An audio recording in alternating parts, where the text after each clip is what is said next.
Welcome to the podcast Life After Addiction and Indictment. I'm your host, Steve Cloward, and I spent most of the last decade and well over $100,000 on coaches, consultants, masterminds, and events trying to figure out how to reclaim my life again. On this podcast, I'm going to share the tools, the tips, the tricks, and the hacks that allowed me to forgive myself so that I could reclaim my life again. I'll be interviewing experts in mindset, leadership, entrepreneurship, sales, marketing, branding, and so much more. I'm glad you're here. Sit back and relax and enjoy the show. Let's go! This is Life After Addiction and Indictment. Hey folks, welcome back to Life After Addiction and Indictment. Today I've got a gentleman with me who's got a fantastic story who, really resonates with what I went through. So I'm excited to talk to him and, understand what he's been through, but also have him share the things that he's been able to do in his life after having, an experience with prison and being able to overcome that to manifest and create the success that he is now having in his life, where he's able to impact so many other people. So welcome to the show today, Brent Cassity. How you doing, Brent? Thank you, Steve. I appreciate you having me on as a guest. Oh, it's my pleasure. This is one I've been looking forward to. So thanks for your time. I know you've got to be busy. And so, this is going to be fun.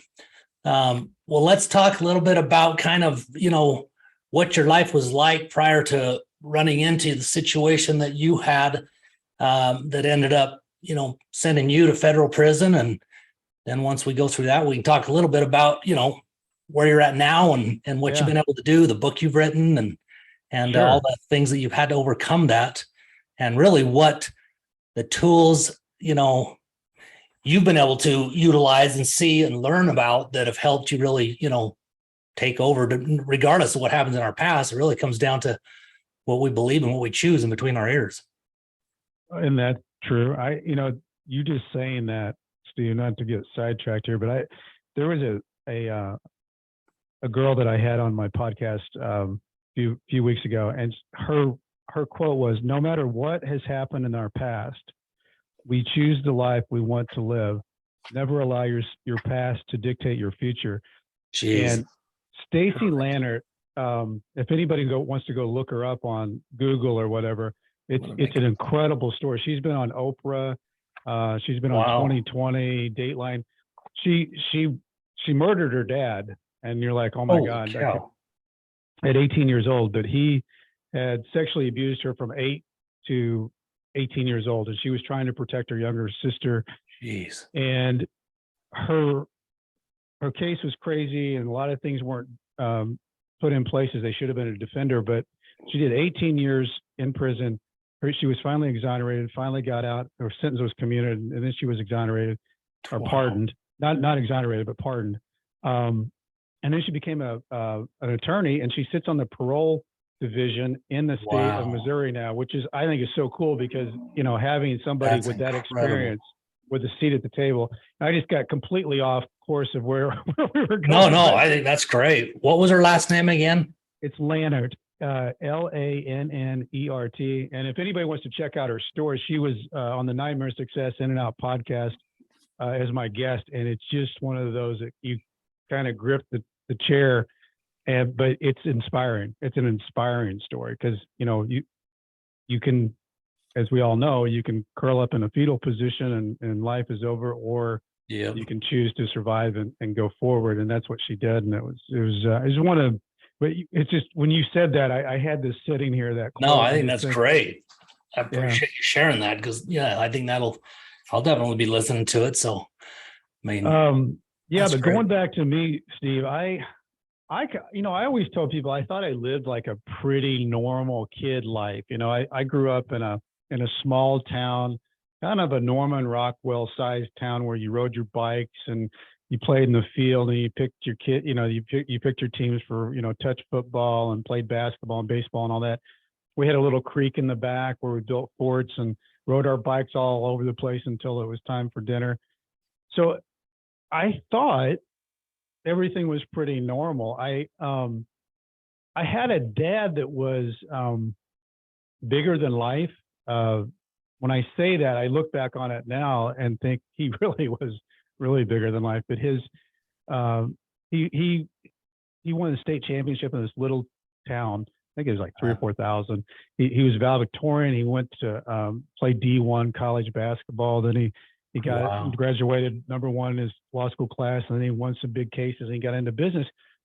So my whole thing was, when I was growing up as a kid, is, man, I want to be just like him. He is so cool. And at that time, I was, 6'1", 7th grader. So I was like a 7-footer, I mean, nobody's that size. So I couldn't wait to get to high school. I was in 8th grade, and one night my dad calls us in and he says, boys, I need to talk to you. He said, I've gotten myself kind of in a heap of trouble, and with the bank that I own, and it's turned into a federal investigation, and I've decided that I'm going to plead guilty to get this behind us. Wow. And Steve, I got to tell you, when all I was thinking about at that time was just going to high school and playing sports and my friends, and I wasn't paying. If it was on the news, my dad was on the news anyway, so I didn't pay attention to that. Like his mouth was moving, but I wasn't hearing it. And then he finally drops and says, "And we're going to move."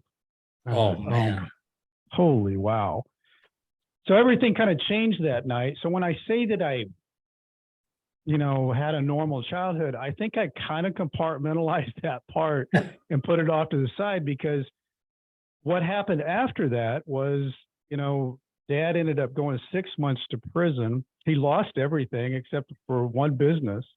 Wow. And one thing I remember going to, we became that family that went to prison on the weekends to see my dad. And I think a couple of things went past in my mind. One is, I can't believe we're this family. Because at that time we were fairly wealthy in this smaller town, and then all of a sudden we are living in suburbia, St. Louis, and we're traveling down to Marion every weekend. And so that was the first thought. The second thought is, man, this will never happen to me. I will never end up in this situation. So you fast forward, Steve, and, Dad got out, and he was, like I said, he was a brilliant guy. The one company that survived was a company that was a very non-sexy company. He had put it in a family trust, so his name wasn't on it. That's why I didn't lose it. Gotcha. But it was in our names, and it was, you might have heard of this before, but it was prearranging your funeral service before you die. And it's a pre-need funeral, and you would basically pay for your funeral in advance. It frees the price. You take care of like who your pallbearers are going to, what the music's going to be, everything. So it takes the burden off your family. Yeah. It was a newer concept back then, and it grew. And fast forward, 10 years from that, I was getting out of college, and I was planning on being an attorney, and I took political science and theater in college, and I did pretty well in college. I got like a 3.4, but on a standardized test, an LSAT that you have to take to get it, I would register on the dumb scale. I just really, I blamed it on being left-handed, but I know there's a lot of left-handed attorneys, so that doesn't work. So I kind of had to figure out a plan B, and my plan B is that I had done sales throughout college, and I thought, I think I might be pretty good at that. But the thing I always feared was going into the company with my dad, because he had such a big shadow, as the founder. And so I went in. He did, and I went in one day and I said, "Listen, Dad, I'm thinking about. I like sales, but is there anywhere that I could go, just like pass, fail? I'm not your son, and I'm good or not good at this." And he said, "Well, Brent," and Dad was always my biggest cheerleader. And he said, "Yeah." He said, "We just opened up Texas down there." And he said, "We've got a funeral home we signed up in Austin, Texas." He said, "You could go down there." And I said, "I'll take it." I was 22 years old, and, Austin, Texas, that sounded like, a gift. Yeah. So I went down there and did really well. It was kind of in my wheelhouse, and grew a big region down there. And at 25 years old, Dad wanted to pull me back in. He wasn't really into the sales thing. At that time, we had an insurance company that funded all those contracts. He wanted to do that. And I like sales, and it's a family company. So he said, "Son, here you are." And so it took off. We went from 3 states to, I think we ended up in 22 or 25 states. And I loved it. I loved it. I loved what we were doing. I loved the people we were working with, and we were it felt like you were helping people in their darkest hours. Did he really bring that concept to the marketplace? Yeah. Wow. It was something we felt good about. Oh yeah, because I'll tell you, my folks both passed in the last 4 years, and it made it so simple for us. I mean, yeah, we did some things with the program, but as far as funeral services and burial caskets, it's all done. That was the best. I mean, that was the best thing ever. And you know, you have to make so many decisions at the time that somebody dies, and you're not in the frame of mind to do that. And there's, we used to talk about this when we had the company. There's just as many decisions you have to make in a wedding as you do for a funeral, but a wedding you take 6 months to a year to plan. You give yourself 3 or 4 hours to do a funeral. So anyway, we grew that company, and later my brother came into the business, and we had a cassette tape that my grandmother had died 3 years prior, and her voice was on it. And Tyler came downstairs with a cassette tape. He said, "Look at this." He said, "I found this from grandmother and Grandma Jean." And we're like, wow, isn't that crazy? It's like 3 years, and we've already lost kind of the inflection in her voice, the way she laughed, talked. We started talking about, it's like when Queen Elizabeth died, just, you expect that highlight film. You expect her whole world to be, and if you're a president, you're a movie star, you get that treatment. So we said, why don't we have this of our grandparents, our moms, dads? Our big idea is why don't we become the filmmakers of everybody else? Because, that's something that people would appreciate. So we got into, my brother and I got this concept started, and we didn't own cemeteries before this. So we started owning cemeteries, owned some funeral homes, and we got into that business. And nothing had changed in the last 125 years in that world, in the funeral world. And so at that time in the 90s, we got a lot of press, positive press, front page of the Wall Street Journal and Fortune, Forbes. We ended up buying Hollywood Forever Cemetery out in Los Angeles, and we were on Entertainment Tonight a couple of times. And then HBO came calling, and they did a documentary on what we were doing called The Young and the Dead that ended up spawning Alan Ball coming over doing the TV series 6 Feet Under. So life was really good. Yeah. Didn't think it could be any better. I, married the homecoming queen that we've been going out since she was 13. I was 15. And we had 3 beautiful daughters, and they're in private schools, and I've got a vacation house, and all of the world couldn't be better. And then that's when you get just totally blindsided by something. Yeah. And how it started, Steve, was, and in the process, I think we did like 18, 20,000 of these life stories, and then you could put them on. But what happened though is things caught up with, YouTube and all these other things caught up. So but we got to the kind of the peak of where we thought we were going. And then we had something that didn't seem big at the time. That's usually how it happens. We had a smaller insurance company, and I'm not going to get into the weeds here on but reinsurance is basically you write the business, and the bigger company will pay you a commission for that business, and then they take the liability. That's what smaller insurance companies like to do. So we had a reinsurance agreement with the largest reinsurer in the world out of Germany. And my dad, as I always have said, was a brilliant guy and an attorney by trade. And so they had kind of gotten backwards at the market and wanted to come back and renegotiate this fantastic reinsurance agreement we had. Okay. Now, if it would have been me, because I'm not the brilliant guy that went to law school and graduated at the top, I would have said, "Oh, okay, what do we need to do?" And, maybe it would have cost us a little bit, but my dad was, no, hell no, we didn't negotiate that way, and it's not in the contract. And so then it goes into this arbitration. Problem with going into arbitration with a big, gigantic company that's the size of a country is they are that. Yeah, deep pockets. Yeah. So anyway, it ended up getting really ugly. It started taking a lot of money of our capital and surplus of millions of dollars that we were going back and forth with trying to defend this arbitration. It was supposed to be sealed as a proceeding, but things started getting out into the states we were in. And wow, that whenever you have a tight regulatory environment like insurance, whenever there's smoke, they don't just assume, but they factually believe there's fire. Yeah. And when that thing took off, Steve, it was a huge forest fire. I can imagine. Wow.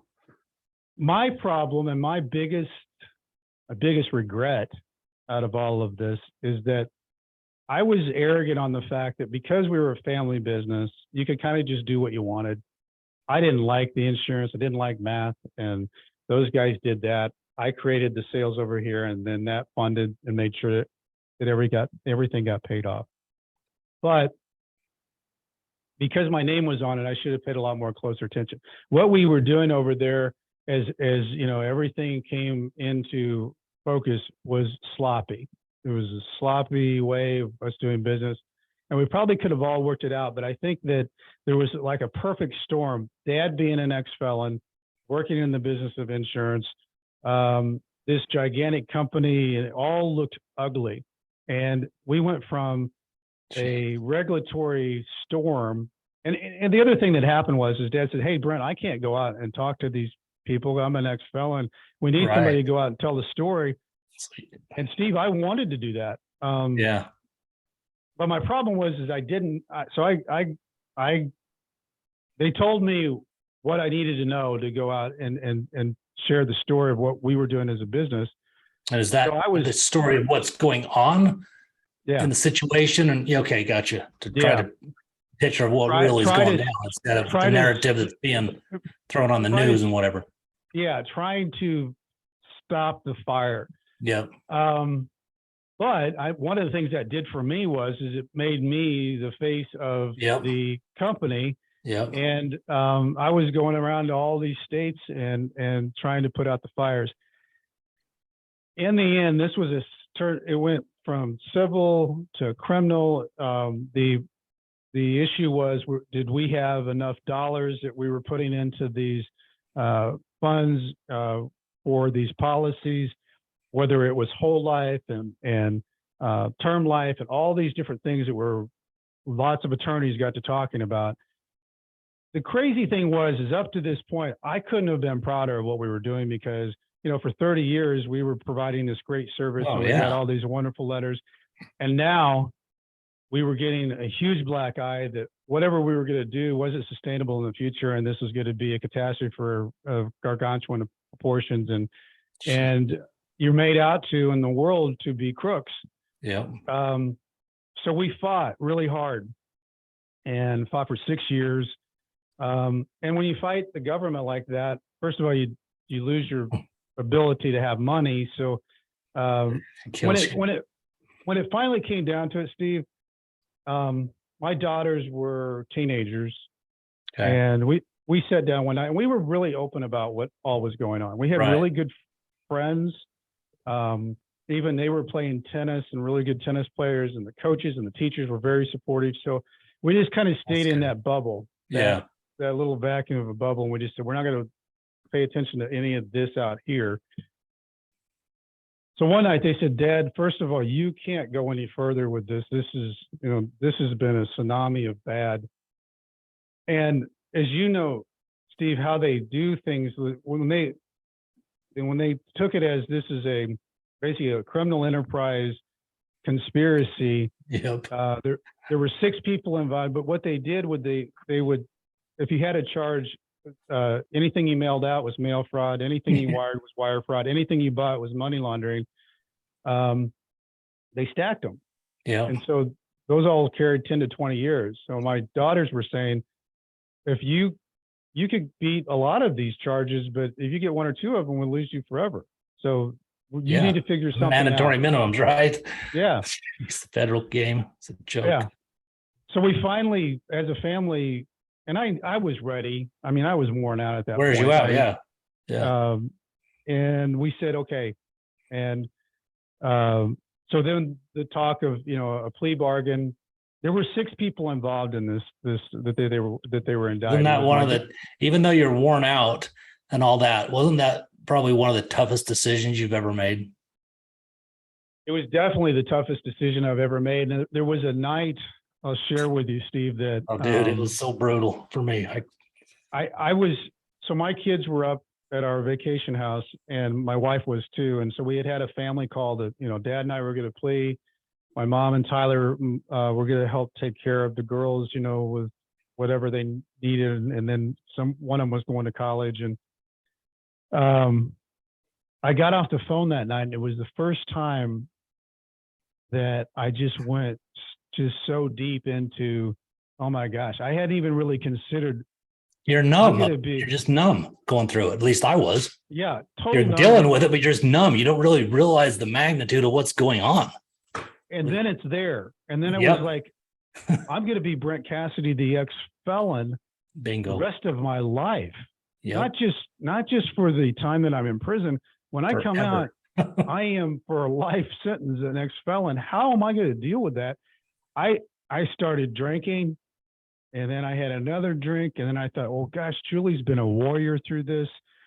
I can't imagine, you know, how she should have worn a cape as a superhero and it kept everything together and positive. And I thought, you know, she just needs a clean slate start. I mean, she doesn't need me to drag her down. And my girls, you know, I'm going to be a stain on them. And I had another drink and not good to do while you're by yourself, by the way. Oh, no kidding.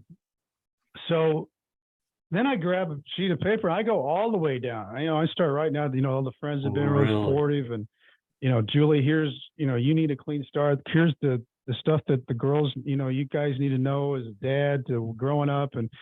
And I had another drink, grabbed the keys to the car, went down, started the car. And I didn't know if I was going to go hit a tree, drive into a tree, or just let the car run. Yeah. Steve, it was like something hit me like a lightning bolt. And I was like, oh my God, Brent, what are you doing? You're the glass half full guy. Your daughters would think you were such a coward. How could you even ever think of this as your legacy? And I thought, what am I doing? And thank God I didn't pass out or something. Oh yeah. And at that moment, Steve, and it was before I got sentenced to go to prison, I thought, you know what? This is the last of the victimhood stuff, this slippery slope of this black hole, that feeling sorry for myself. I said to myself, whatever happens from this moment forward, I'm a survivor and I'm going to step into whatever. And whatever I was getting ready to step into, it looked pretty scary. Yeah, which scares the hell out of you. But it felt different. From that moment forward, I felt different. I thought, whatever I'm going to handle, how we're going to handle it, I want my kids, my wife, my friends to be proud of how I'm handling this. Yep. It's ugly. There's nothing good about saying that you're going to prison and you're going to go prison time, but I'm going to handle it the best way I can. So that was really my rock bottom moment before I ever went to prison. And I'm almost thankful that it happened before I went to prison, because hell yeah. When I got to prison, I was in probably a better mindset of tackling it, because, you know, as you know, Steve, going into that environment, I remember standing at the gate because I voluntarily surrendered. Yeah. And I was at Leavenworth, and the place is built in 1879. It looks like, you know, Shawshank. And I'm standing there and I know that everything behind me is everything I love. And everything in front of me is a complete unknown. I mean, total unknown. I don't That's know the hardest part. Yeah, that unknown. Scary. Yeah, real scary. And you know, it's an analogy of what we all deal with. You know, prisons of our own minds. You know, of being not able to step into the unknown, to set yourself free to whatever that is.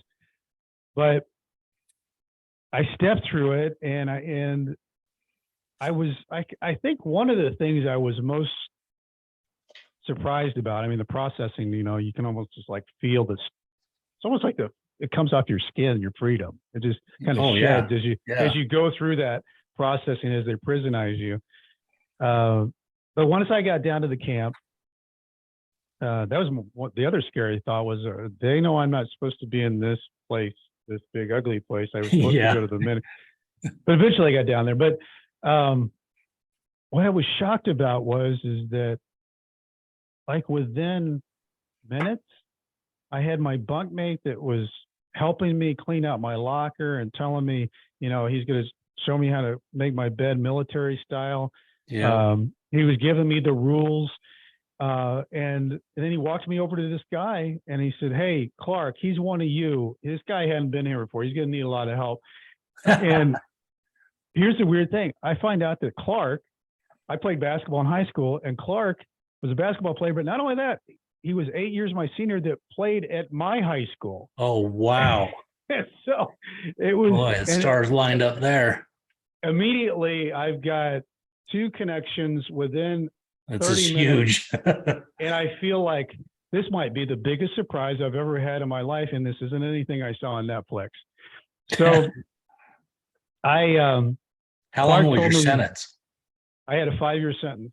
Oh, man. And, I knew that I was going to get, my plea bargain was 0 to 5. Okay. And when we got, and it was like one of those things that you see like Braveheart, when they get you in that and everybody gathers around. Well, that's what I felt like. We had 6 of these guys, and she had this big 3-ring binder and just maxed everybody out. Jeez. My dad got 10 years. Our CFO got 7 years. Our investment advisor got 10 years. And so was it just you? Your family, was it just you and your dad, or was there a brother? My brother didn't. They took one son. So it was my dad and me, our CFO, our attorney, our investment advisor, and his executive assistant, dad's executive assistant. So I thought was really weird. So there were 6 of us, and did they allow your dad to go to Leavenworth too, or no? No. Yeah. He ended up going to Marion, which was very strange because that's where he was before, and he had the exact same number that he had, which was really weird. Just real quick, I'll tell you something that was really bizarre that I don't know how you could recreate this unless you had a gigantic imagination. But so I go there as a kid at 15 at Marion. Wow. Fast forward 3 years, and I get out of prison. Dad is still in Marion. I go visit him, and I walk in there, and it is the weirdest, like spookiest thing, because I have just gotten out of prison. I visited this prison at 15, and my dad is in the prison that I was visiting him. And now, but I know it differently walking in. These CEOs kind of give me a little PTSD, and I can't, the weirdness and the feelings that day of walking back in that prison, and the dad walking through the door that he'd walked through when I was 15 was really, really strange. But, the thing I was going to tell you about that night, that day, I got to make a phone call to my kids and wife and told them I'm going to be fine. But I remember that night, I was looking, the hill had the USP up there. It was always big and lit up. And I had a window there that seen this all lit up. And I thought, I can't believe I'm here. This is all this time, what, I'm fighting and doing. And now I'm laying in a bed on the top bunk of Leavenworth Prison. There's some light coming through from the bathroom, and Romo had given me a piece of paper and a pen, and I got it out, and I thought, I'm just going to do what I've always done in the past when I was trying to work on my businesses. I'm going to set some goals and put a plan in place to get myself, because my biggest fear was losing myself in prison. I didn't want to become institutionalized. Yeah. You see that, and it's just like they become so familiar with the ugly routine, they become part of that. And no question. Did you see that, Steve? Absolutely. I mean, I saw guys that were, down for 6, 7, 10 years, and 2 of them were literally 2 weeks one and 5 weeks the other to the door, and they just do something stupid as hell. I think you got a fear of going out. Yeah. That is truly institutionalized. I mean, Yeah. I saw that more than 3 times, and I Wow. was there. I think that it's, they become. There's a line in Shawshank where Red's talking about these walls are, when you first see them, they're here to keep you in, and then they become your security of putting their arms around you No to question. feel of comfort. No But question. that was my fear. My fear was that. So Yeah. I at least thought, I thought that I think I did 5 or 6 things that I wrote down that night. And I thought, if I do this, this will still make me Brent. I'll get a good prison job, get in the best shape I've ever been in, read as many books as I can, get in the RDEP program. And I went through all those things just to have those to roll back on. I think that's probably the best advice you could give anybody that's about to go or that even is in, and someone shares your story about that with them, because it can literally change your life in such a way based on what you do while you're there, positive or negative. And positive or negative. I think that is such a smart move to be intentionally doing that, because otherwise you'll just, that's not how I handled it. There was a lot of negative. And I did read a lot, but yeah, that to me, that really just hit home. That is just tremendous advice. One of the things I thought about when I go out and speak to kids, you were talking about going down to University Missouri Business School Thursday, and I put these 5 tools in place because I think that they're good for life, but I also think they're good for business. So they're just good in general.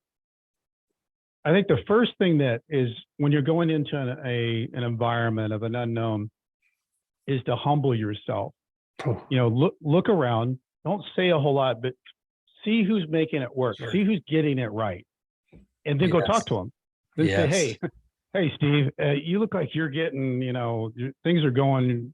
What are you doing? How are you doing it? You got a great job, or you got a good prison job, whatever that is. You got a good workout routine, whatever you're doing, and get into what they're doing so that you can get on the right track.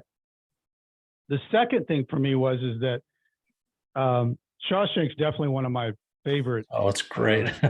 Movies. And for the people who haven't seen it, that's too bad. But Andy Dufresne, he chips away for 19 years as an innocent man, but in his cell, he's chipping away at that wall for his freedom. And then every day he gives himself a personal victory, and he lets the wall out that he chipped that night and the holes out of his pocket into the yard. And his passion, and you can see it when he talks about when he gets out of the hole, is 𝐂𝐤𝐸. And it's the bluest of the blue waters. It's the whitest of white sands. You get to fix up the old fishing boat to take his friends out on. He's got to take he's going to fix up the little inn to have his people over. You got to have his 𝐂𝐤𝐸. And I don't care if you're in prison or you're outside of prison, whatever that is, whatever makes you feel like he felt when he talked about that is big time.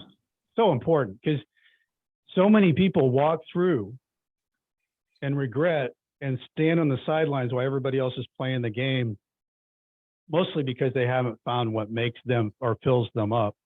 Yeah. And I just think that's whether and I always say that nothing is as bad as your mind makes it out to be, not even prison. So what true. I had my mind out to be in prison to what it was. Yeah. It's amazing what you can adapt and survive and be and continue to be yourself. And I think about, like I got forklift certified at the food warehouse. When in the hell would I have ever? Yeah, never. Yeah. Wow.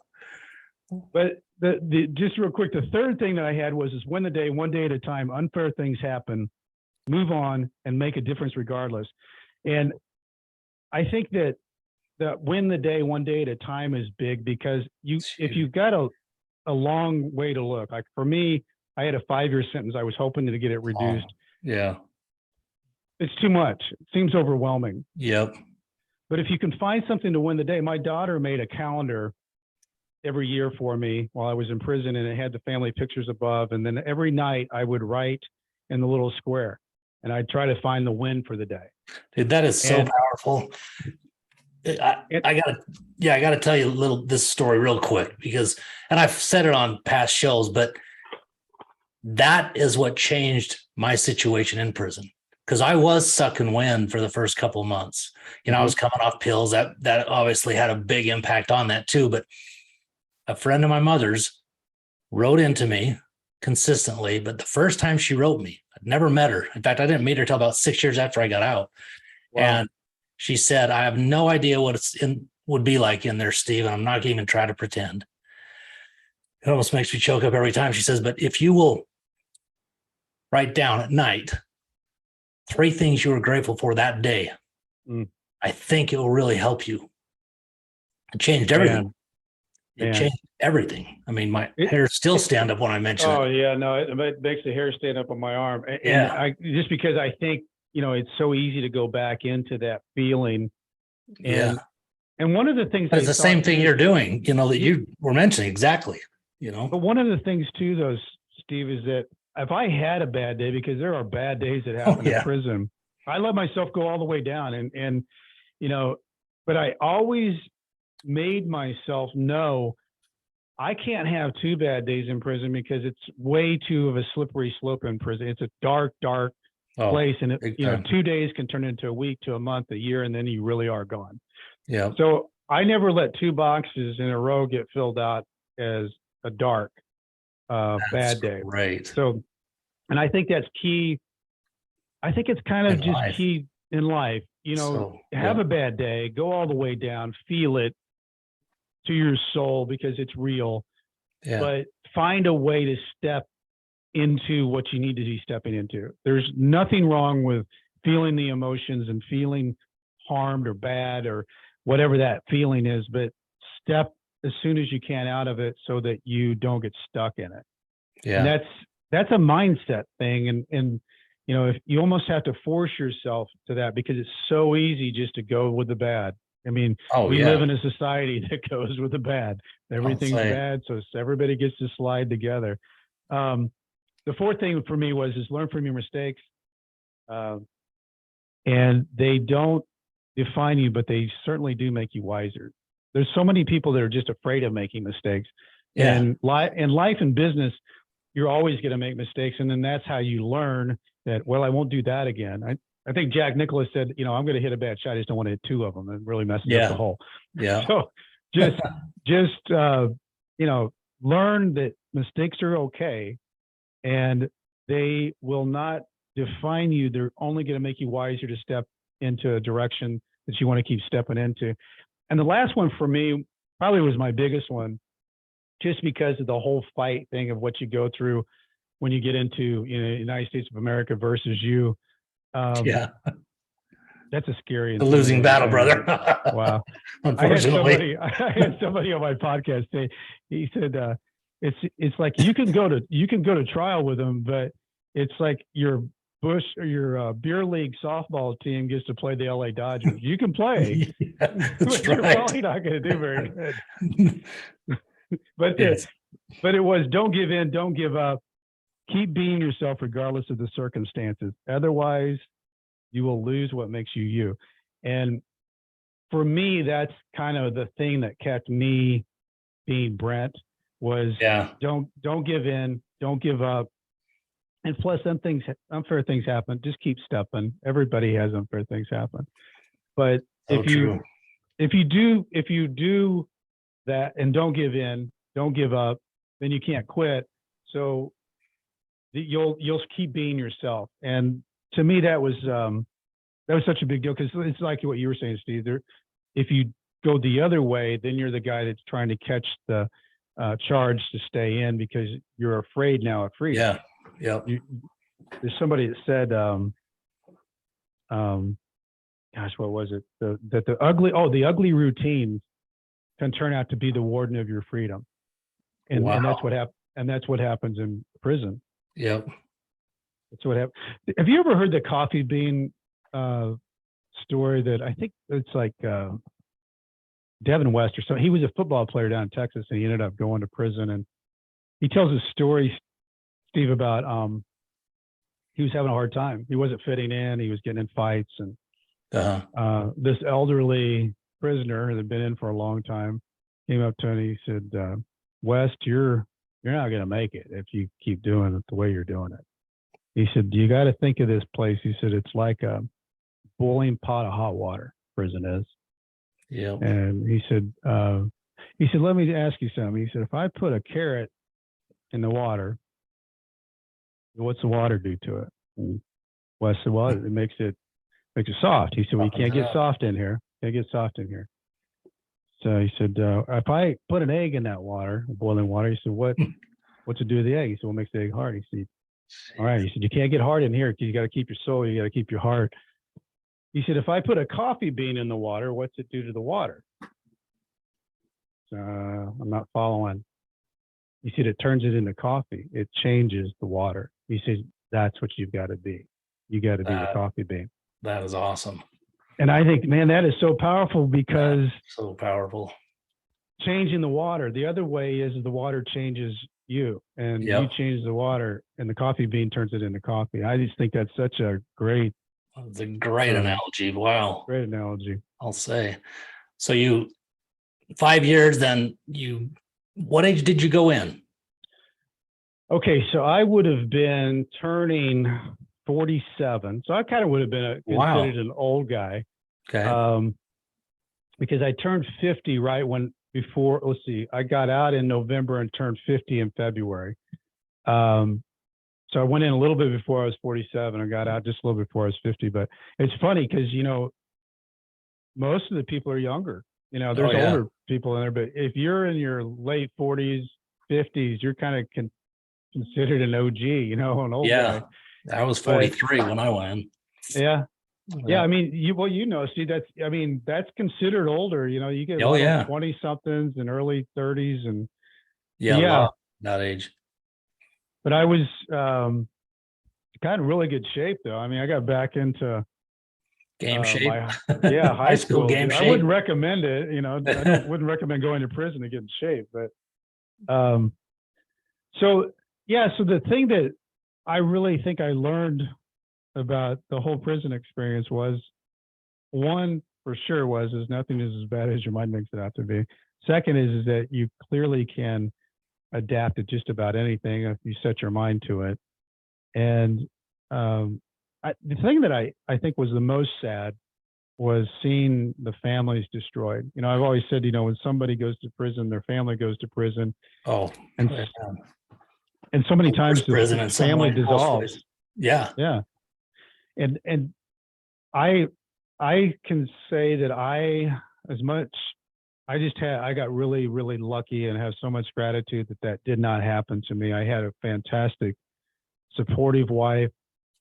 She kept everything together when, the kids, were in school while I was gone. And then, she came to see me almost every weekend. Wow. And I saw the opposite of that. Right. Yeah. No, and it's unusual. They're incredible. Yeah, they're incredible women to go through what they went through, and it's and I just saw so many other guys that had the exact opposite of that they lost. To lose everything, and lose everything meaning lose your family. That's the next dark. level. It's a next level thing. So Dang. For me, I think I was able to get through it from having a mindset of, having some things I wanted to get accomplished when I was in there. But the second thing is that I had a really supportive wife and kids, and that made things work.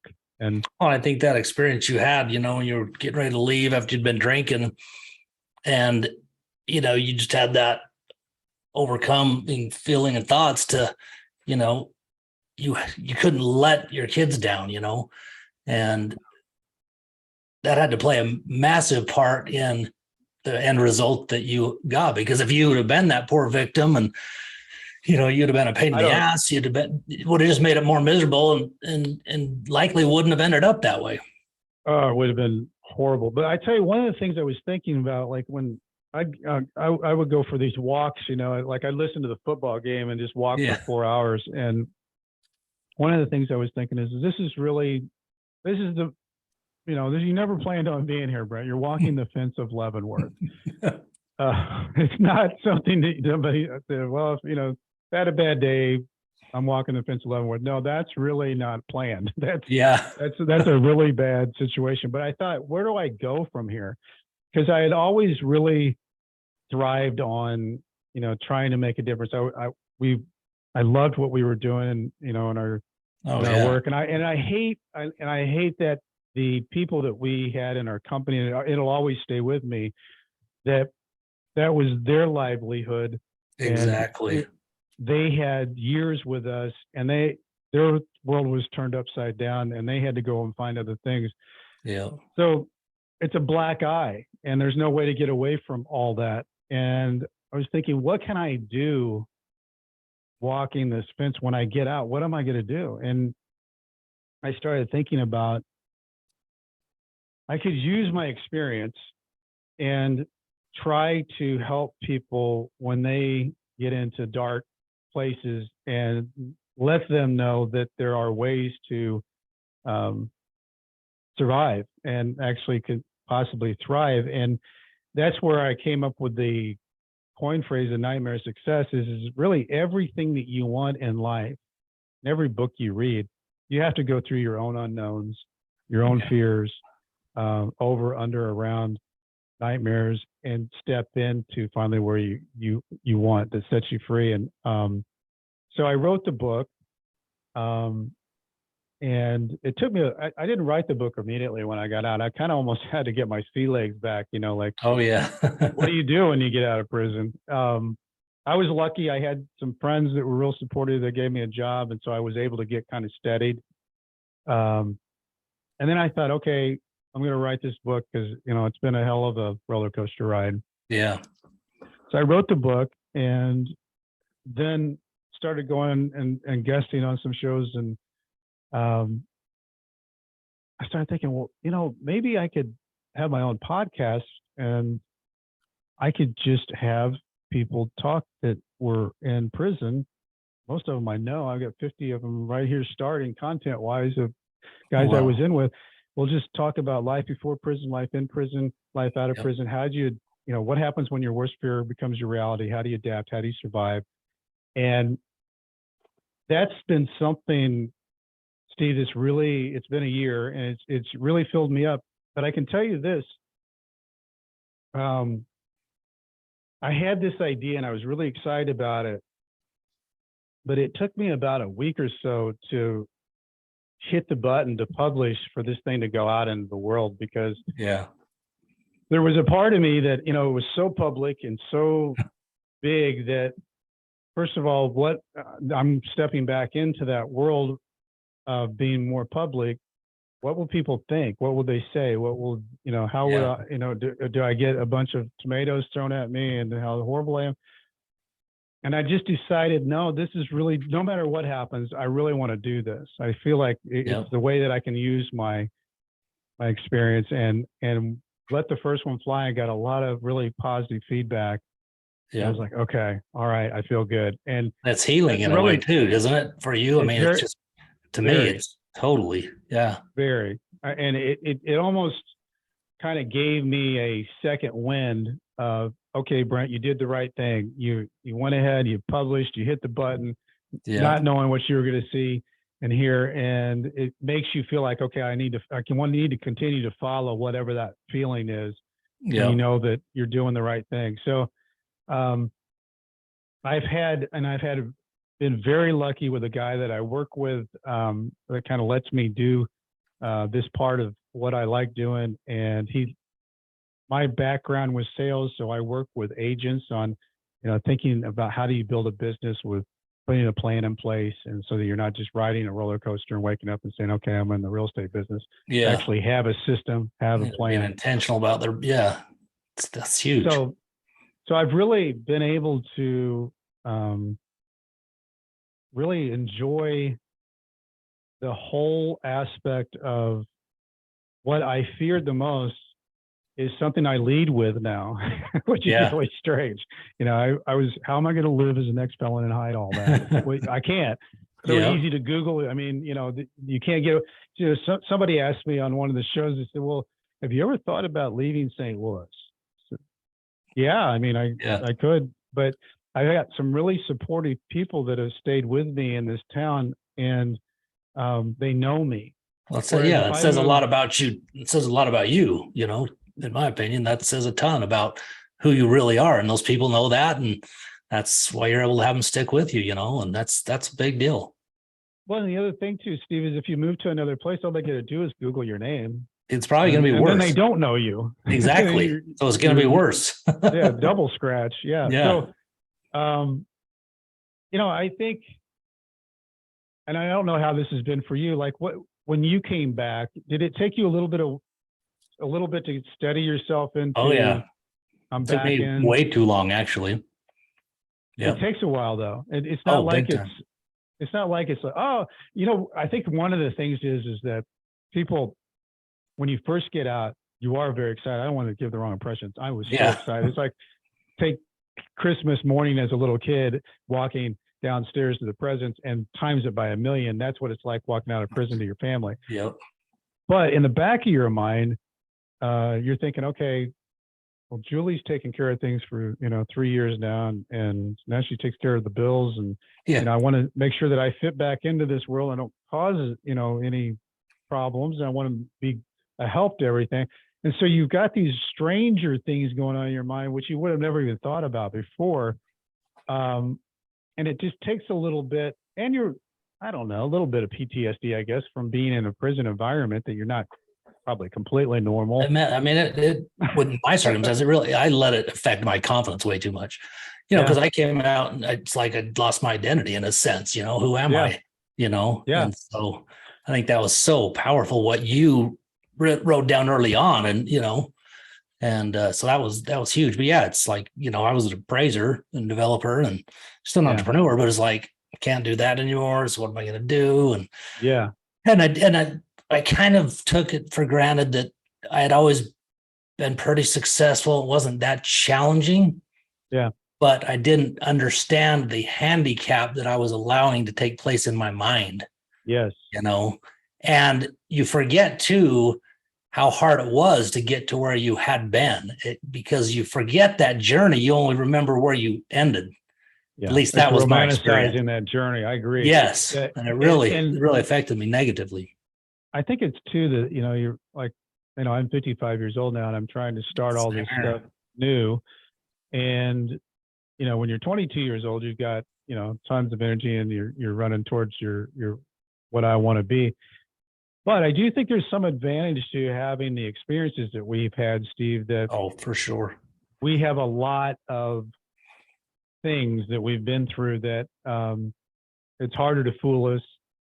You can perceive realness more clearly with people.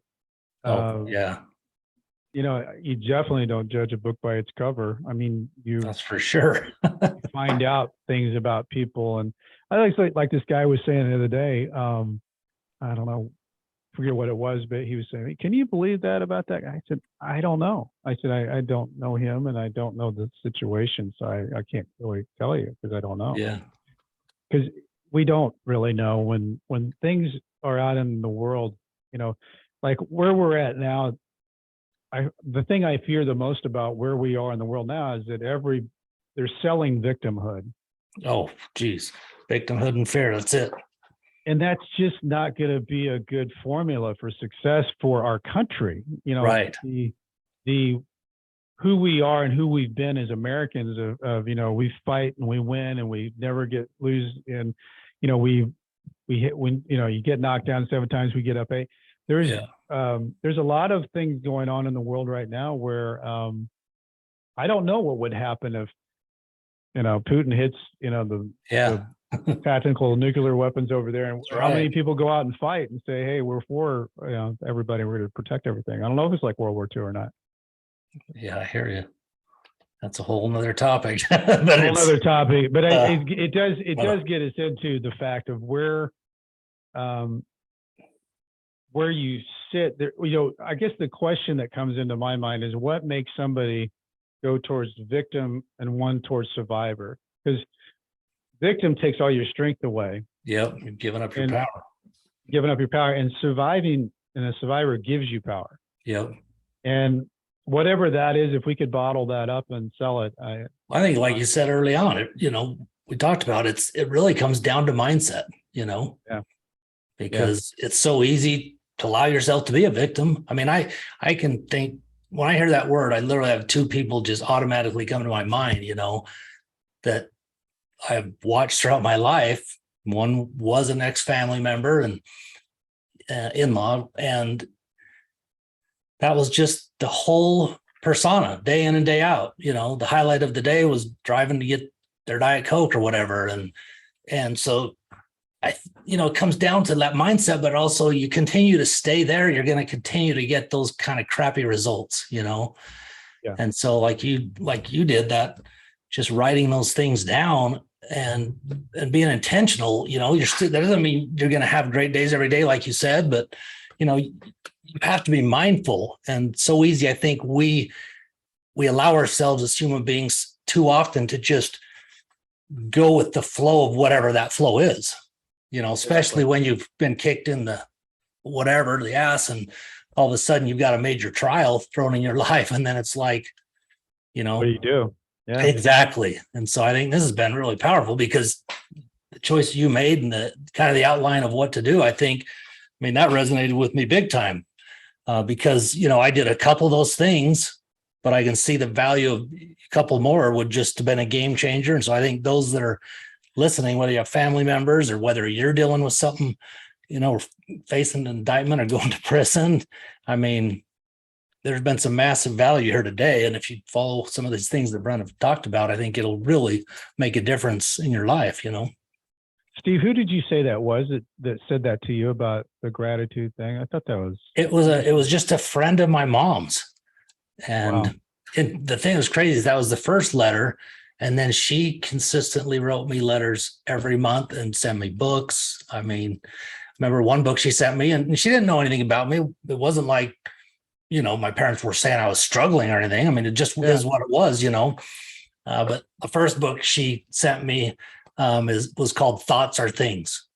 That's all they are. They're nothing. They're not good. They're not bad. They're just things. And as you were buying into your thoughts and drinking and then going to get in your car,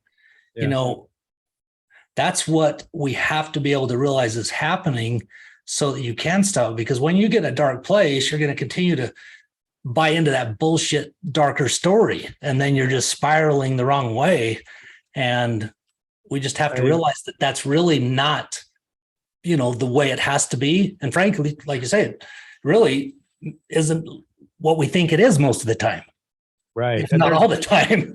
There's that acronym for fear. It's false evidence appearing real. Yeah. And that is so true, because what that does is it limits us from taking what should be obvious steps to thinking all the things that could go wrong.